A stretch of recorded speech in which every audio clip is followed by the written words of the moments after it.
Hello, Minnesota. Welcome back. This is the Tony Hernandez Show. I'm your host, Tony Hernandez. Today is Saturday, March 16th. It's a beautiful day here in the Twin Cities. It's sunny. It's about 40 degrees outside. The groundhog was right. Spring is coming early in Minnesota, and I can't be more excited. And I say that as it snowed all week this week, but nonetheless, I'm optimistic about what's coming around the corner here. So just hang tight, everybody. We have a great show today. I'm going to bring on, for the first time ever, our East Coast Correspondent. This is his first appearance on the show. His name is Samuel Wayne Pearce, and he's going to be Skyping live to us from Syracuse, New York. And he's really going to be coming on every Saturday for the next Saturdays to come. And he's going to talk about the NCAA tournament. We're going to talk basketball. We're going to talk about other subjects too. But I'm really happy that Sam's going to be on. So it was a tough week this week. It's my fourth week with the company. Everything's going great so far at First Option Mortgage. I really like the company. I like the people. We have a lot of business coming through because interest rates are still historically low. So a lot of people right now are refinancing and taking advantage of some of the programs that are out there like HARP, where we're actually able to refinance and help people lower their payments who are sitting at 150% loan to value. That means that they're underwater on their mortgage, and we're still able to help them out, so that's good. I did have to take my first couple hours off and leave the office, though, sadly enough. Last Tuesday, I attended a funeral that nobody wants to attend. A kid that I used to coach baseball for at St. Mark's, he passed away at the young age of 16 or 15 years old. And yeah, it was a really sad ordeal, and I'm not going to say his name for his family, but I do ask everybody out there to please pray and keep in thoughts this particular family as they struggle with the loss of a young man. And it's just another reminder that we got to live our lives every single day to the fullest, because you never know when your time is going to come. Jake, he's not going to be with us this week. This is one of the first weeks that he's taken off, and it's for a good reason. Him and his beautiful wife, Kirsten, are out there. I think he went on a cruise or something in the Caribbean. So we're going to miss Jake this week, but we wish them both that they have a ton of fun and eat a lot of good food and take in a lot of sunshine for us. And we'll be bringing Jake on next week again, where we'll start talking about federal finances, economics, politics, and everything it is that we talk about on a daily basis. Want to give a shout out and a remembrance to Pope Benedict, and also a celebration for the new Pope of the Catholic Church, Pope Francis, making history this week. Was announced that he would be the 100, actually I don't know what the number is, but he's the newest Pope, and so we're happy to make that announcement. So Sam Pearce is with us right now, and we're going to try to get him in. Dallas is going to try to get him in. Sam, can you hear me right now, Sam? I can. Can you hear me? I can. Welcome to the Tony Hernandez Show. I'm glad you're here making your first appearance. Thank you for having me. I'm honored and a little humbled, but I'll do my best. I don't know a lot about homes and harps and underwater mortgages, so I hope we talk some basketball. Yeah, we're definitely going to get into that, and just. Sam and I, we go way back. We're actually fellow Badgers. We went to the University of Wisconsin-Madison. Sam lives out in the East Coast. He lives in Syracuse, New York. And Sam knows a lot about everything. And he's a college basketball enthusiast. And he made the point, actually, on Facebook. Somebody had posted something about our show. And what was it? What was that comment that you wrote, Wayne? How we needed to start talking about Badger basketball and other subject matters to expand the audience. Do you remember making that comment? I did. I think Wisconsin had beaten someone in the Big Ten, and it was a big game that day. And you were going to have the St. Paul School Board candidates on the show, I think. And I said, really, you should talk about Badger basketball to boost the ratings. And I was being a little bit sarcastic. I didn't know that we'd actually talk basketball on your show, but I'm obviously happy to be here. Yeah, and let that be a lesson to everybody out there on Facebook who's going to make comments that maybe you're going to actually end up being on the show as a result. So thanks again, Wayne, for coming on. And you know, for all of us out there, we have the start of the NCAA tournament. And can you just tell us a little more about kind of, for people who don't know much about what's going on in college hoops, when this tournament starts, and go ahead. I can, and I will. But first, I wanted to give your hometown Vikings some credit for going out and getting Greg Jennings. I thought that was a really big move for them, especially after Percy Harpin left. They still need a quarterback to get him the ball, whoever the receivers are. But AP and Greg Jennings, that's pretty good. So you got to be happy about that, right? Yeah, you know, I mean, hopefully things are moving up for the Vikings. I mean, they're going to get a brand new taxpayer-funded stadium coming up here too. So there's a lot of changes. And that's been years in the making, right? I mean, that's been a big deal with local politics, the Vikings and the stadium situation and Ziggy. Oh yeah. It's been a deal in the making for a while. You know, it's a very divisive issue whether or not we should use taxpayer funds to build NFL stadiums. A lot of people were opposed to it, but most of the politicians in Minnesota tended to favor some type of a deal that would keep the Vikings here, because at the end of the day, I believe most people didn't want to see the Vikings leave Minnesota. But are you a Minnesota Vikings fan then, Sam? I am not. I'm a Giants fan, but I like the Vikings. I liked the year that Brett Favre played for them and took them to the championship game. I was rooting for them, and I have been to several games at the Dome. I think a couple with you, and always had a great time. I like the horn. So I like to see the Vikings do well, and I really enjoyed Adrian Peterson's season. I thought that was fantastic, and he just seems like everything that's good about sports and why we follow sports. I really enjoyed watching the Pursuit of 2000 and the Eric Dickerson record, and I would love to see Adrian Peterson come back and do it all again next year. Yeah, and you bring up that the Vikings game that we all actually went to. How long ago was that? That must have been like 8 years ago or something. Wow. Yeah. But you and I went to a lot of. I think we went to a couple different Giants Vikings games. Yeah, I think we did. There. I think we did. In the Moss Carter for the Vikings and Tiki Barber and Kerry Collins for the Giants years. So and I don't know if you remember, but the starting center for the Vikings at that time was All-Pro Matt Burke, who's a St. Paul local hero, and actually this last year, Matt Burke, he was later traded to the Ravens, but he was a starting center for the Ravens, and you know, of course, they just won a Super Bowl not too long ago, and that was actually Matt Burke's first Super Bowl ever, and he eclipsed his career in the NFL by winning the Super Bowl, and now he is officially retired. He announced his retirement. And there's a lot of rumors swelling around here in Minnesota, and I don't know if you hear them out in New York, but Matt Burke may actually run for the U.S. Senate someday. We're hoping that he gets out there and runs against U.S. Senator Al Franken. It'd be nice to have a conservative, pro-liberty, pro-freedom voice coming out of Minnesota once again, but we're all kind of hoping that. So have you heard of Matt Burke before?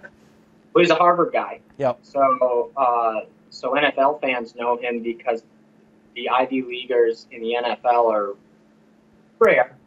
So kind of like Ryan Fitzpatrick, he's a Harvard guy, and he had a really great NFL career. I mean, correct me if I'm wrong. I think several Pro Bowls and really good seasons with the Vikings before he wound up on the Ravens. Very well spoken, and I don't hear the news that he might be running for office or getting involved, but I'm not surprised. I think he fits that mold. So that I think that's good news for Minnesota. Yeah, he's a young guy. He's 38 years old, so he's not that much older than you and I. And he's got a big family, and you know, I think there's a lot of wishful thinking here in Minnesota too, because we want to have a common sense political leader so badly at a high level here in Minnesota. Right now, we really don't, with the exception of a few people. And but it may be just wishful thinking, because I know Matt, and I'm pretty sure if I could guess what he's doing right now, he's not sitting at home debating or calculating whether he should run for the U.S. Senate. I guarantee you he's spending time with his family. He's relaxing. He's probably on a beach somewhere, is my guess, just enjoying the post-Super Bowl, post-NFL retirement type life. But nonetheless, we salute Matt Burke here at the show, and wish him the best. And Tony, he's an offensive lineman, which means he's both smart and tough. That's so true. He can probably handle himself in a political race should he get involved quite well. I think that's probably true. So let's talk a little bit about the NCAA hoops here. I'd love to hear more about it, because quite honestly, Sam, and for everybody watching, I've been too darn busy as of lately to really pay too much attention to what's going on in the sports world. And I love sports. I love basketball. I coach basketball. I play basketball.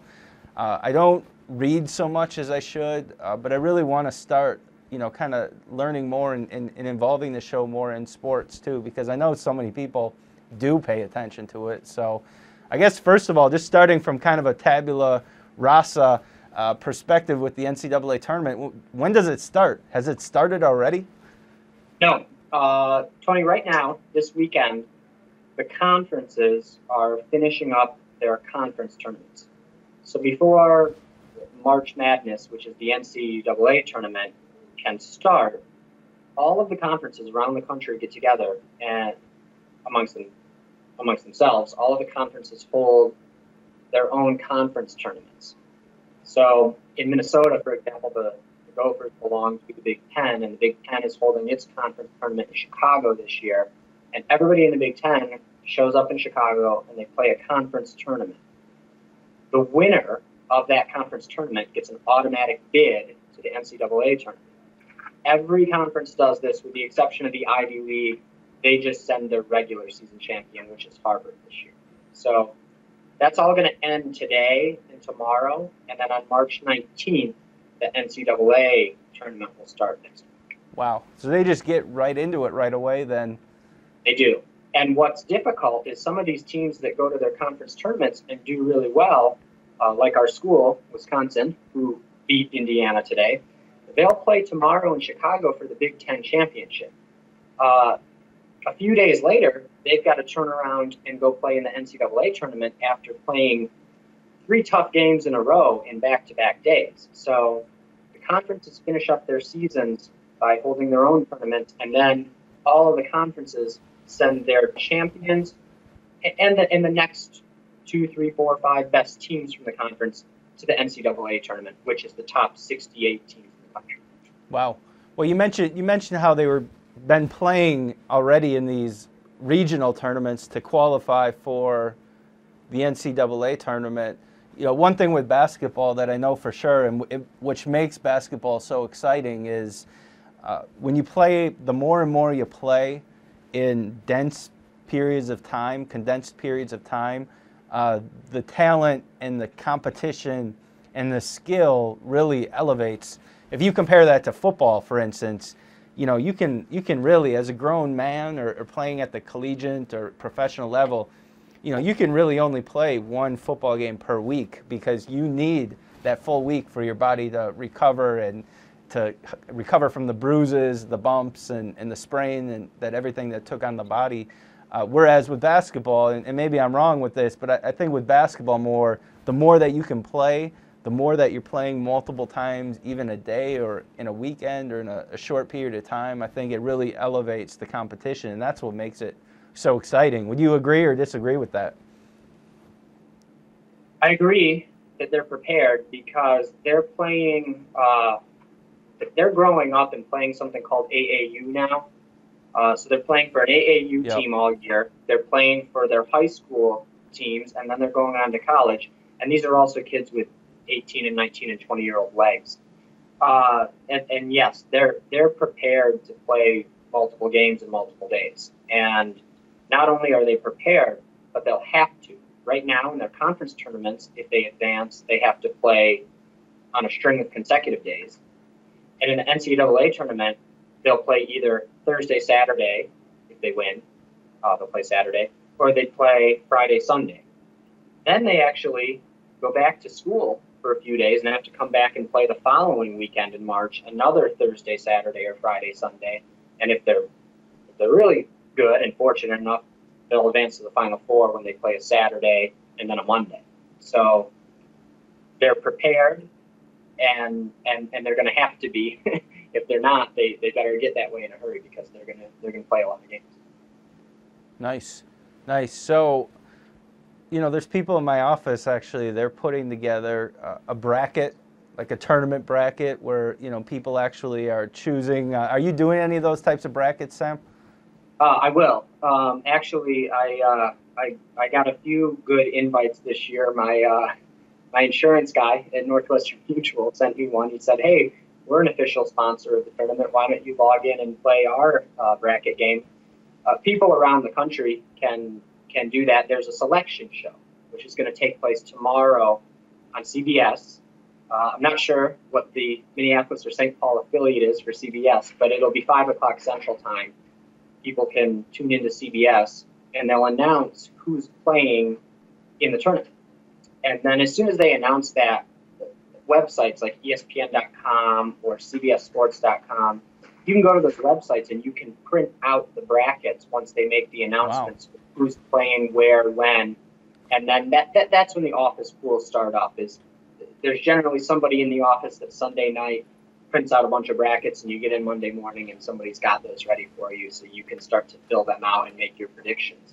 Wow. So it's not too late then to start one of these brackets. If you wanted to start it, say, at an office or with a team or just with a group of people or a group of friends, you're saying you could still do it at this point? Absolutely, because they're not going to make the selection show on CBS isn't going to take place until tomorrow at 5 o'clock Central Time. Okay. So you can't print a bracket until then anyway. So and it's really fun. If your viewers haven't followed it before, just tune into CBS at 5 o'clock tomorrow night, and they're going to do it live. It's going to be after the Big Ten championship game. And then whoever your team is, I bet you have a lot of Minnesota fans, you'll find out if Minnesota made it. I think they will. And who they're playing and when they're playing. And then at that point, you can go over to the computer and you can print out a bracket to fill out for fun, or you can print out a bunch to take into the office for your friends and do a pool, and it's a lot of fun. Nice. So you're telling me the first game then is on the 19th, which is Tuesday?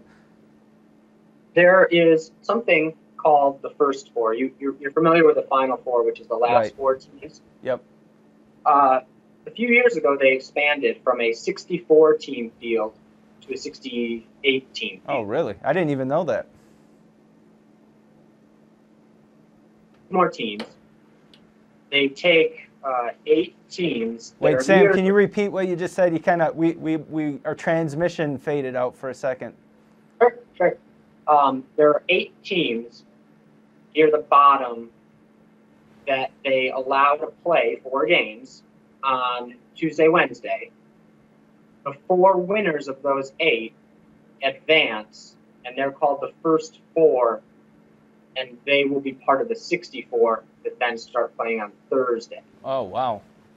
Does that make sense? Yeah. So those first 4 then, they don't know who, they have no clue. It could be any team, realistically. We'll find out tomorrow on the selection show at 5 o'clock Central Time. Uh-huh. We'll find out who those 8 teams are that are playing 4 games, the winners of which on Tuesday and Wednesday will advance to play on Thursday and Friday in the main 64-team field, which is March Madness. So you could be playing for Minnesota or UConn or one of these teams, and all of a sudden Sunday night you find out that you have to fly across the country to play for Tuesday night? It probably won't be one of them. Minnesota I think is going to be about an 8-9 seed, which we can talk about that more later if you want to go into what that means. But it's usually the smaller schools, schools from smaller conferences that play in those essentially play-in games on Tuesday and Wednesday. And yes, they'll find out tomorrow if they're in the tournament, if they're in a play-in game to the tournament, or if they're not. and that's unfortunate. A lot of schools are going to find out they're not. Wow. So who are the top teams right now? Well, where do you want to start? Do you want to do this by conference, or do you want to do this throughout the country? You let me know. There, like I said, how about this? I'll go through the conferences. So the conferences are wrapping up with their tournaments to determine who's going to get the automatic berths into the NCAA. And if we let's start with the Big Ten. You're in Big Ten country. Yep. And all year, Indiana has been very good. And Indiana is up for what is called a number 1 seed, meaning of those 64 teams that get into the tournament, it's broken down into 4 16-team brackets, and they're seeded 1 through 16. 1 will play 16, 2 plays 15, 3 versus 14, all the way down to number 8 versus number 9. Mm-hmm. Indiana is probably going to get a number 1 or number 2 seed. Also in the Big Ten, Michigan State is very good. Ohio State is very good. I think they're playing right now, and it's actually 34-33 in a close game. One of these two teams is going to advance to the Big Ten championship. Wow. Where's that game at? It's in Chicago, the United Center, the Big Ten championship tournament. Nice. Wisconsin knocked off Indiana today. So Wisconsin, Woo-hoo! Exactly. So Wisconsin will play the winner of Ohio State and Michigan State tomorrow in the Big Ten championship. All of these teams that I've mentioned so far, Indiana, Ohio State, Michigan State, Wisconsin, also Michigan and Minnesota locally there, these teams are all going to go to the tournament. Minnesota, Tubby Smith, I think, has done a really good job because the program he took over was not in great shape. And if you look at where they were last year, they had a really deep run in the NIT tournament, which is kind of like if you don't make the NCAA tournament, you might make the NIT. Mm-hmm. And now this year, it looks like they should get into the NCAA tournament. So I think Tubby Smith's done a good job. He's got players. Andre Hollins, very good. Trevor Mbakwe, good player. So they knocked off Indiana this year. They also beat Wisconsin there up in Minnesota in an overtime game. So I think the Gophers are going to get in. Now, they lost to Illinois in the first round of the Big Ten tournament, and that might hurt them a little bit. But I looked on ESPN before we went on. I went on ESPN.com, and they were predicting Minnesota to be an 8 or a 9 seed. That's tough because that means they're going to have to play a team very comparable to them in the first round. Mm-hmm. And if they win, they're probably playing a number 1 seed in the second round. Wow. That's a tough draw. So basically, you don't want to get that. You don't want to get the middle seeds. 8-9 is tough because you're playing someone with a very comparable resume to yours, and then whoever the winner is, they're going to get the number 1 seed because in the history of the tournament, since it expanded to 64 teams in 1985, no number 1 seed has ever lost in the first round to a 16 seed. So if you're the winner of the 8-9 game, you're getting the number 1. So Wow. Now Minnesota may or may not end up in the 8-9 seed. One of the things that the viewers need to understand if they're trying to follow this for the first time is that the 8-9 projection that I'm talking about is only a projection. That's according to ESPN.com. A few minutes before we went on the air, they had Minnesota, I believe, as a 9 seed in a bracket with Gonzaga, a team from a smaller conference out west, as a 1 seed. So according to ESPN.com, if Minnesota were to win their first game, they would, in all likelihood, play Gonzaga, who's very good. Wow. In the second round. But that's no more than a projection. That's what's so much fun about the selection show tomorrow. If they watch that on CBS, there are always surprises every year. Huh. Something happens that people don't expect. This selection committee is, I'd say they're largely experts, and they get together and they deliberate and they decide who's a number 1 seed, who's a 2, who's a 3, 4, etc. And their most difficult decisions are who gets in and who doesn't. Who gets in and who doesn't? Exactly. So Minnesota, because of some big wins this year, like beating Wisconsin, beating Indiana, they're probably going to get in. And like I said, they're projected to be about an 8-9 seed. So you would ask me about who some of the best teams were. So I started in the Big Ten: Indiana, Michigan State, Ohio State, Wisconsin. If you go out to the Big East, they're actually playing their championship game tonight, and Syracuse and Louisville are playing. Syracuse beat Georgetown last night. All of these teams are very good. The Big East also has Pittsburgh. Pittsburgh's had a good season. Big East is not as dominant of a conference as it is every year, but they've still been very good this year. Lots of good teams in the Big East. Big East, unlike the Big Ten, some sad news. This is the end of the Big East as we know it. This is the last year. There's some conference realignment taking place. Wow. So Syracuse and Louisville, the 2 teams that are playing for the Big East Championship tonight, will be playing in the ACC next year, which is the Atlantic Coast Conference. That's where Duke and North Carolina play. So the Big East will not be the same next year. This would be an interesting topic for another show, but money and how TV revenue, particularly that comes from football, is really forcing the conferences to either expand. The bigger conferences are expanding.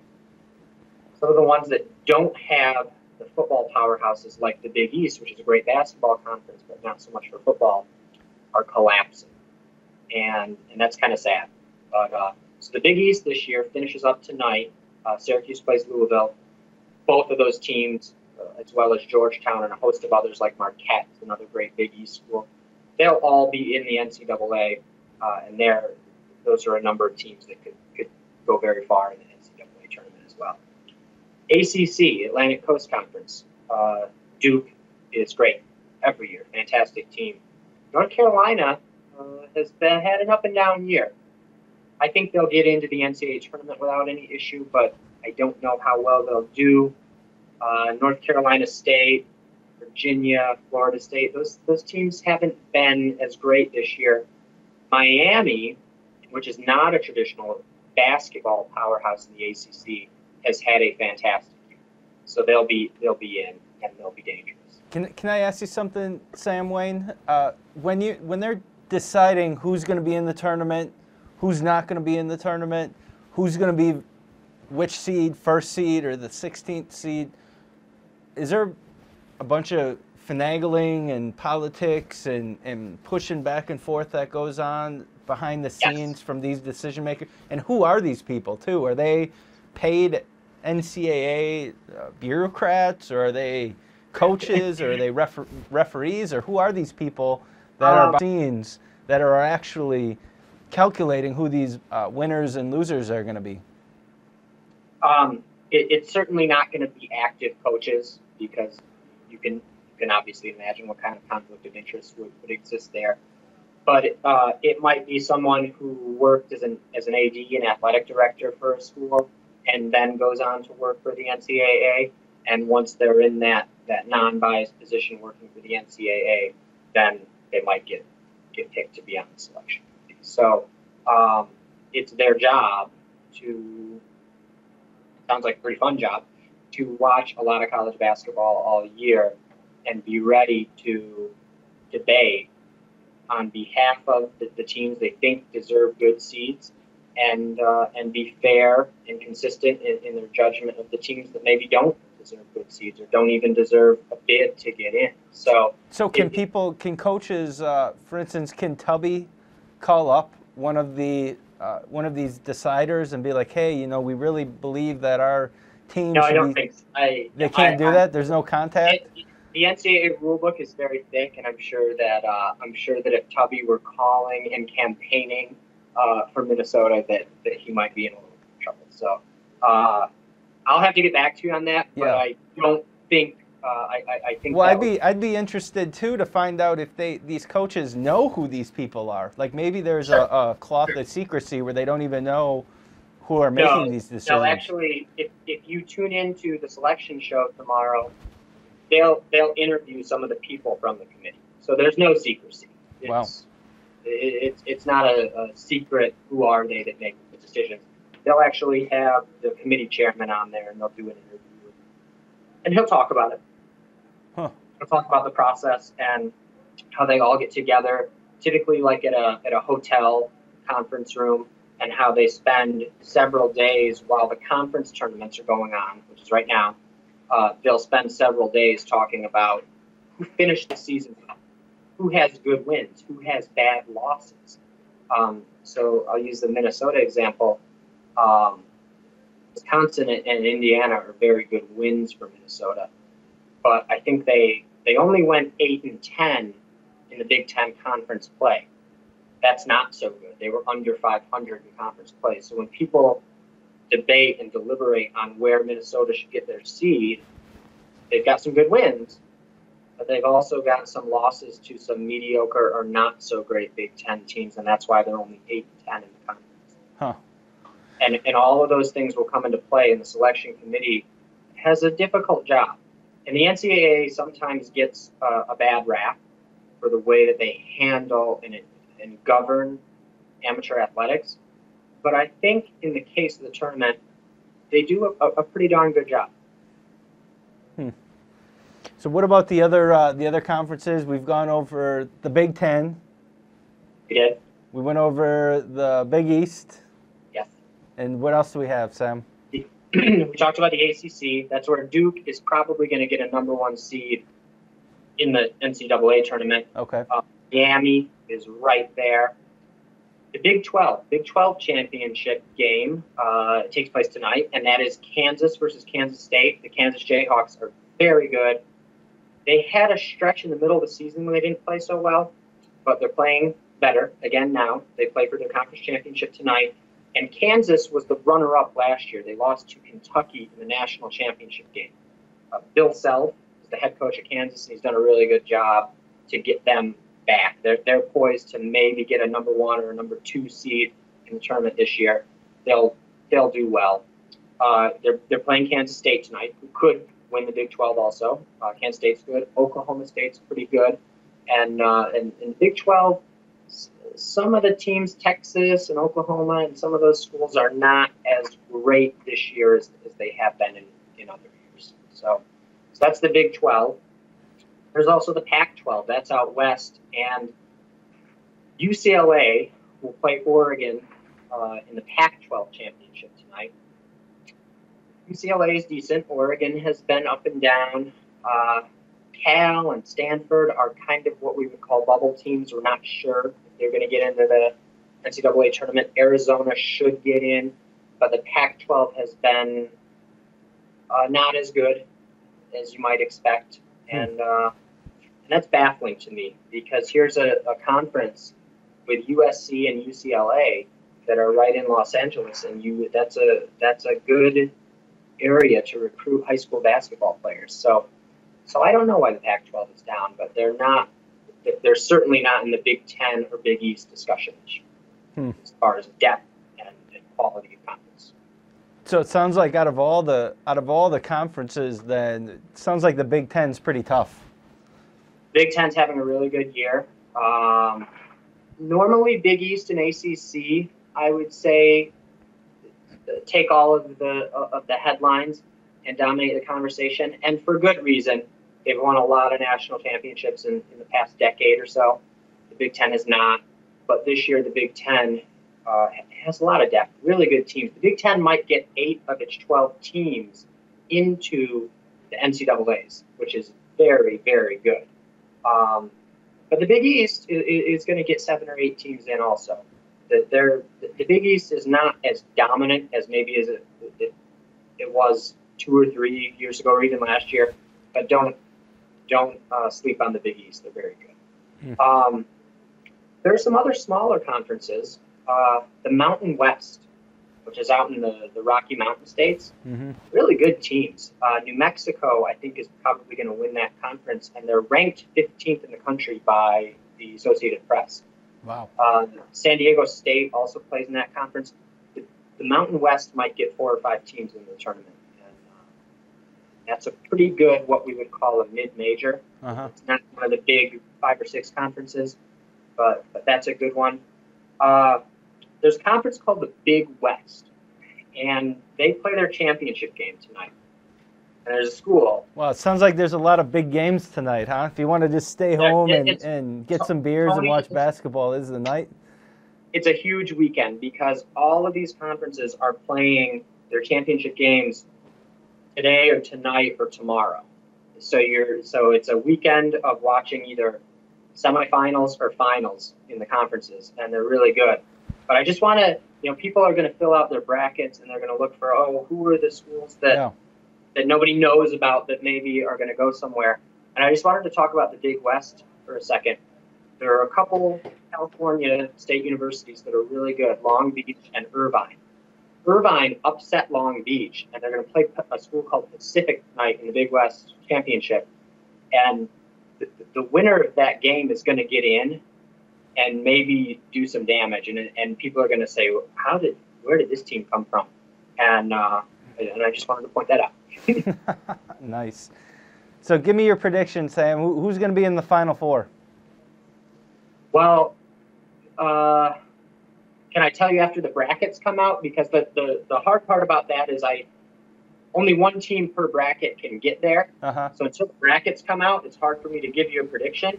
But if you want, I can call you or email you tomorrow after the selection show and give you that prediction. Sure. Yeah. Or we're gonna have.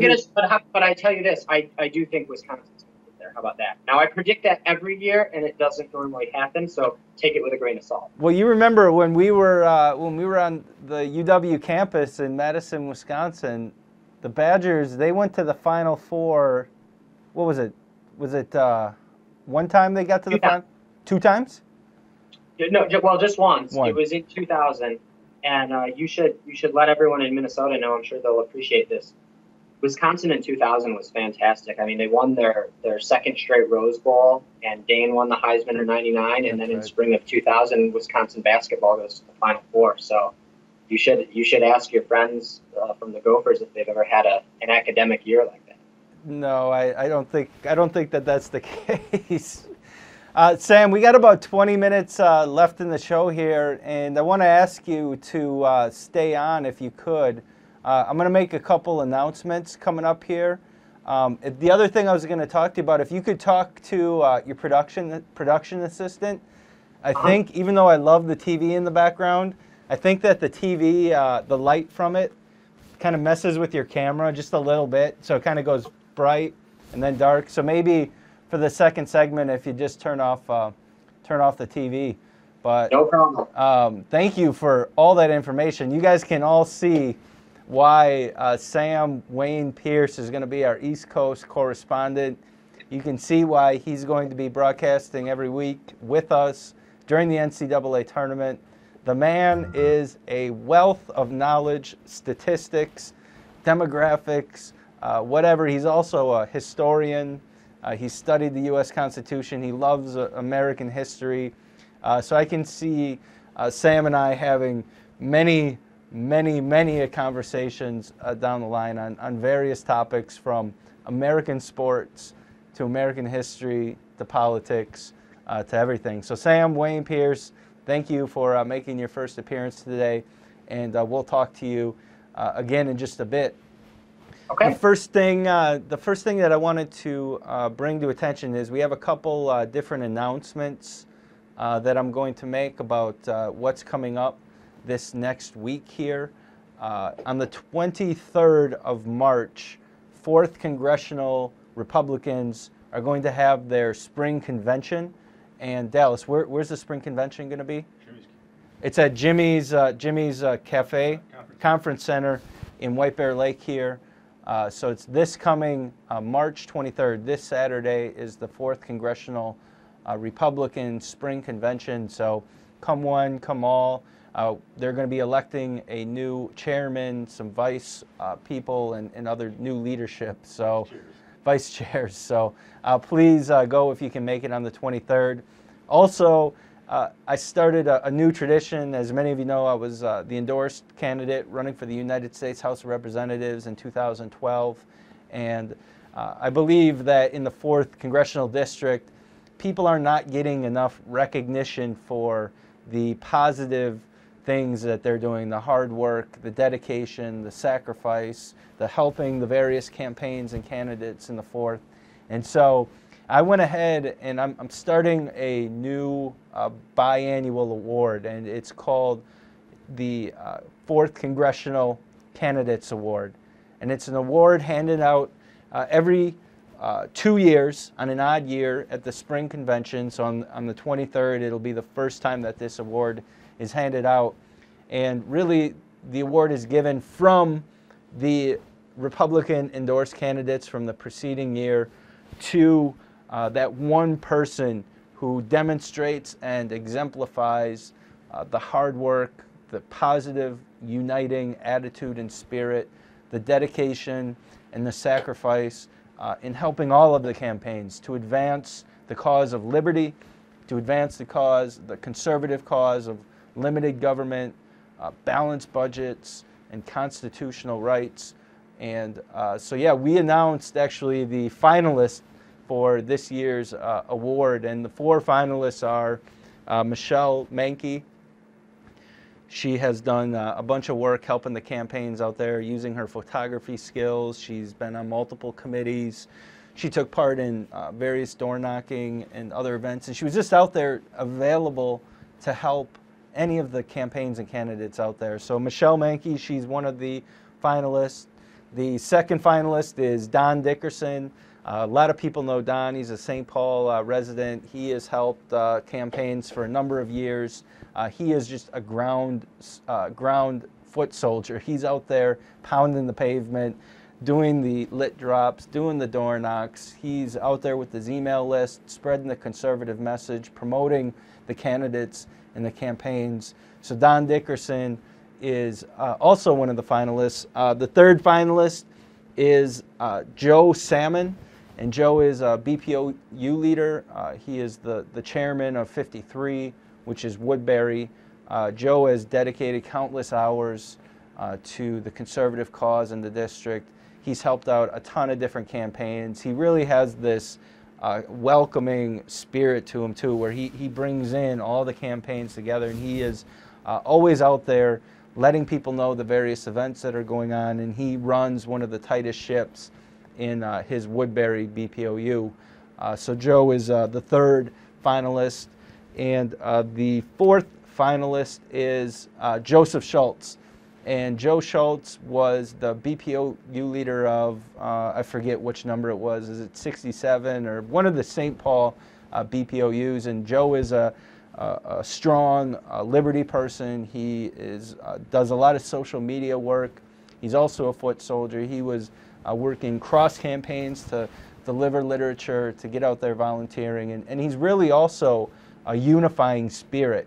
He is somebody that is strong on his liberty issues, but he's also strong in bringing conservatives hand in hand, arm in arm together, marching to the same tune and ensuring that the sights are set on the opposition in terms of our politics rather than fighting side by side. So Michelle Mankey, Don Dickerson, Joe Salmon, and Joseph Schultz, those are the finalists for the 4th Congressional Candidates Award, and it will be presented this coming Saturday, March 23rd at the convention, and hopefully actually we'll get the first winner of the Candidates Award to be sitting in the seat here just to talk a little more about their mentality and what it is that drives them to work so hard as an urban core Republican, because a lot of times it's a thankless job, and a lot of times you get doors slammed in your face and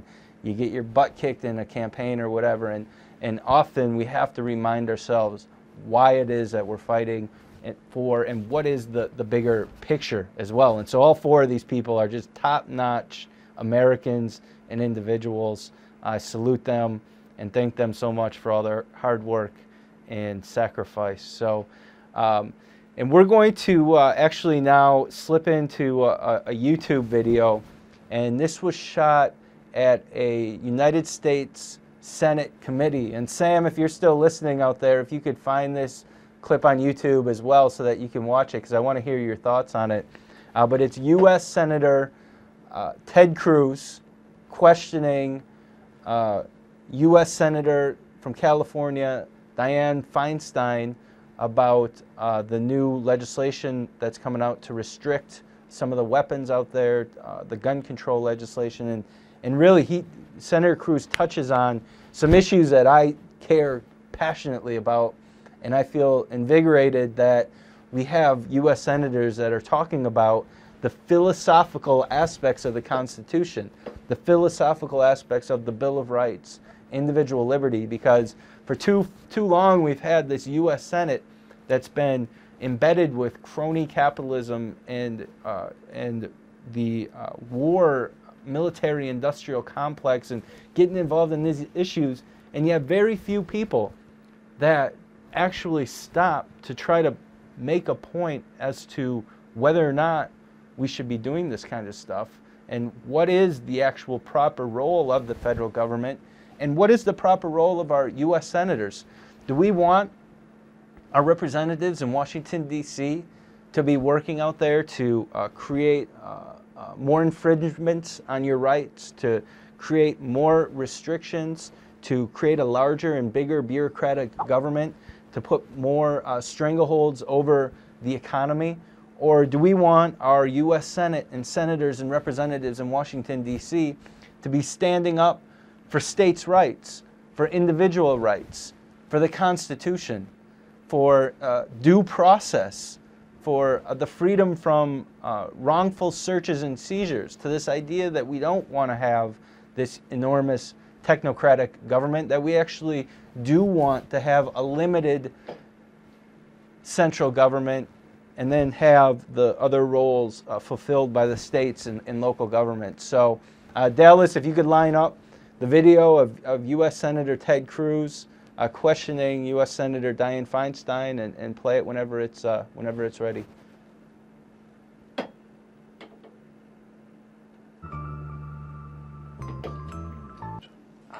If I might pose a question to the senior senator from California.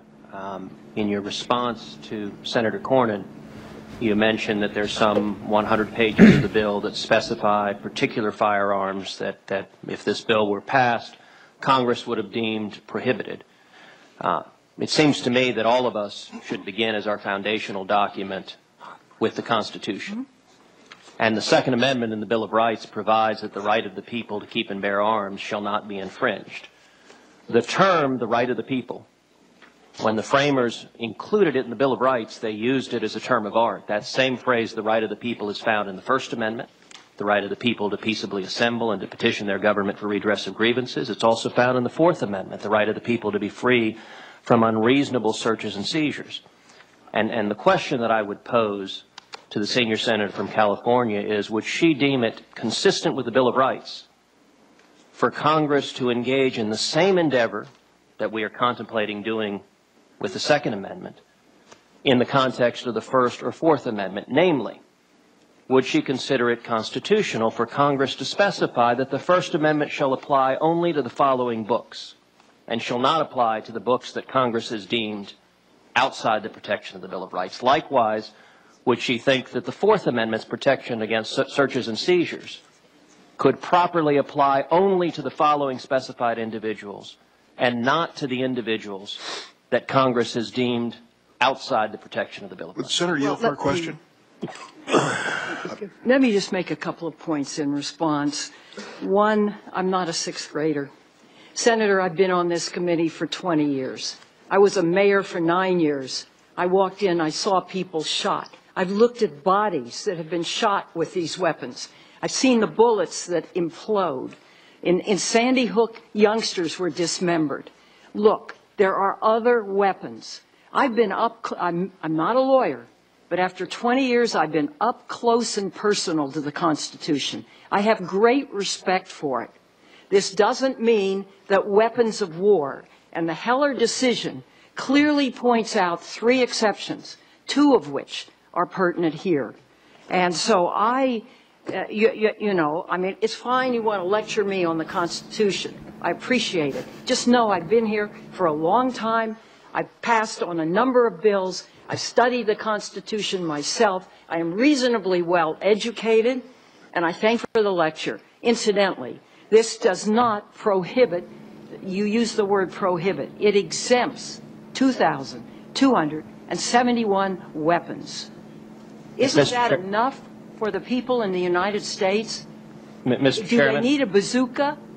Do they need other high-powered weapons that military people use to kill in close combat? I don't think so. So I come from a different place than you do. I respect your views. I ask you to respect my views.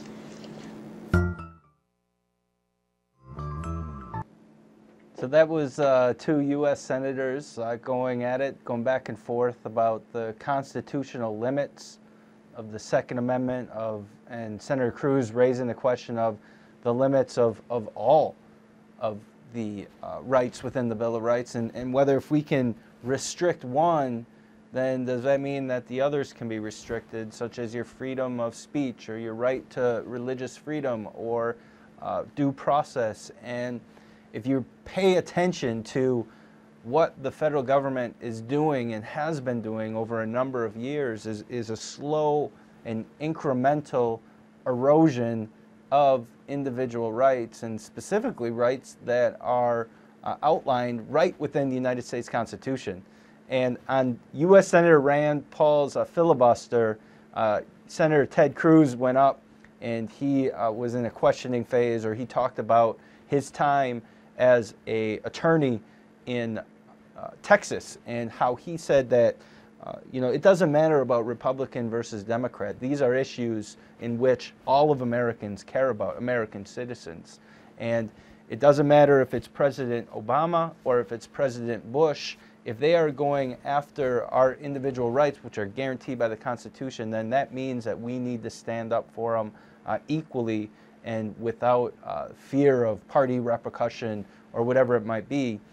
Incidentally, he brought up a case in specific in Texas where President Bush was then governor of Texas, and he wanted to make it so that for the first time ever, the World Court would have jurisdiction within the United States. And he talked about in detail how he fought back against President Bush in his effort to bring the World Court into the United States of America, and he used the same tenacity and ferociousness to defend the Constitution as he does against Democrats and President Obama or U.S. Senator Feinstein or whoever, which is a very important point to make, that what these liberty-oriented senators and politicians are doing is in fact constitutional and not partisan. So, Sam, are you still with us, Sam? Sam, can you? Hi, Tony. Oh, good. Did you get a chance to? Did you get a chance to watch that clip at all, or? I've been following along, and I did. I don't know how. I don't know how qualified I am to discuss, but I certainly will. I'll tell you. Are you an American citizen? I sure am. There you go. You're qualified. Boy, this is a tough one.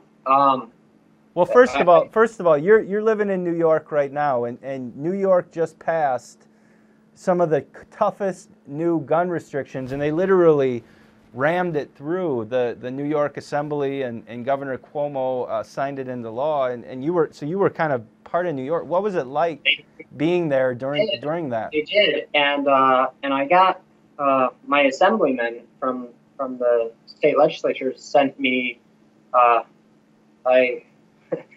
I'll call his office and talk to them and write letters and that sort of thing. Nice. And so I get their surveys. I get all the regular mailings, but I also get their surveys. And he'll ask he's Assemblyman Magnarelli here in Central New York, and he does a really great job because he asks his constituents that provide regular feedback to fill out surveys. And the latest one came in the mail. It was this week. It was 3 or 4 days ago. And it made zero mention of the new gun laws. And it was, to me, it was overnight legislation is the term that you might hear in a political science class, that it was swift and with very little community involvement. So I called the assemblyman's local office and I said, hey, you just sent me the survey and you said what's important to you, and it was if there are tight budgets this year, what would you rank as your priorities? Education and the state park system, and if there's legislative action, what are your priorities? And they not once did they mention all of the recent gun control debate. So my comment to them when I called their office was, hey, you just passed this overnight legislation. You didn't take in a lot of input from your constituents statewide, and now you sent out the survey for what's important to your constituents, and you asked for zero feedback. And I said, what's alarming to me as a registered independent is, regardless of the topic, why are you not asking for more input on such a polarizing debate? And the woman from his office, from the assemblyman's office, said, "Oh, well, we're looking at the future. We're moving forward." And I said, I don't think that's good to just tell us what's best for us and then say, now we're moving forward. And I would say this regarding any legislation that is that swift and quick and with so little regard for what your constituents have to say. Yeah. Well, you remember President Bush, the elder one. Remember what he used to always say, and they kind of typecast it in Saturday Night Live. But remember, he said it wouldn't be prudent. Remember the word prudent that he would use over and over again. But it seems that modern politics and legislation doesn't have much prudence. It's all about ramming the next thing through without actually thinking, is this a good idea? And one great example in New York was, didn't part of the laws not exclude police officers from some of these laws? And it turned out like some of the weapons that police were using were all of a sudden considered illegal by the bill that Governor Cuomo signed without really even thinking about. And it presented a problem for them. You posted along those lines. That reminds me of something you posted. I don't know if you got this feedback from your viewers or not, but you posted the debates that took place in Minnesota when all of the people came in to express their concern, or in some cases endorse the proposed new legislation there. And I think it was an active law enforcement professional who came in and said that what they didn't like about this legislation was that it creates two classes of citizens. Those that are, and when you talked about New York and rushing through some legislation that may or may not impact what police officers can carry, it reminded me of this. Yep. Well, if you're an officer of the law, or if you work in a government capacity where you're surrounded by police officers, you're a different class of citizen than everybody else who's not allowed to be protected by those weapons. That's a great point, Sam. And sorry to cut you off, but we're like about 5 seconds away from having that. So we'll see you again next week, Sam. Thank you, Minnesota. May God bless you. May God bless America, and vaya con Dios.